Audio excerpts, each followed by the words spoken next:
क्योंकि ये जानकारी है कि शायद फिजिक्स का पेपर सबसे पहले जांचा गया ओएसएम के थ्रू। एकदम। तो क्या वो भी एक कारण हो सकता है? कारण हो सकता है, पर इतना बड़ा कारण नहीं हो सकता कि इतना वेरिएशन आए। आप देखिए ना, वेरिएशन कितना परसेंट है।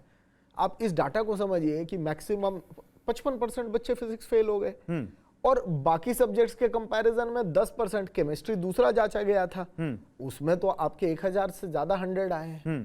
तो मतलब फिजिक्स में ओवरऑल प्रॉब्लम देखिए, जो कॉपियां अदल बदल हुई, वेदांत का केस आया, वो भी फिजिक्स था। बिल्कुल। तो देखिए फिजिक्स एक प्रॉब्लम है, वो दिख रहा है। तो सबसे पहले फिजिक्स में इनको ग्रेस मार्क्स का फॉर्मूला तैयार कर देना चाहिए। Point to be noted, physics में ग्रेस मार्क्स का फॉर्मूला लागू कर देना चाहिए। अब यह जब आप फॉर्मूला कह रहे हैं तो आप ये कह रहे हैं कि सारे बच्चों को एक जैसा मार्क्स नहीं देना चाहिए? नहीं दे सकते ना।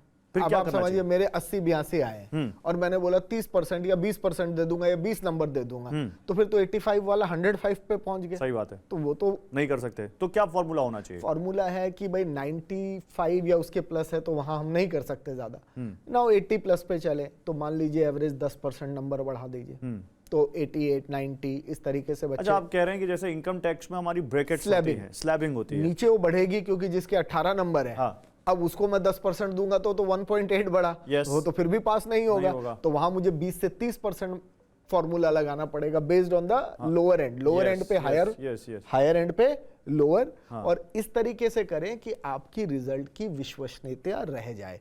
ये ना समझे कोई बाहर वाले या यूनिवर्सिटीज की इन्होंने तो फर्जी नंबर बढ़ा दिया। देखिए मैं इसलिए उस दिन भी अगेंस्ट नहीं हूं, मैं कह रहा हूं एक साइंटिफिक लॉजिकल वर्कआउट करिए, बच्चों का भी भला हो और हमारा जो रिजल्ट आगे जाए उसको फिर ऐसा ना हो कि वो बोले नहीं भाई तुम्हारे तो नंबर बढ़े।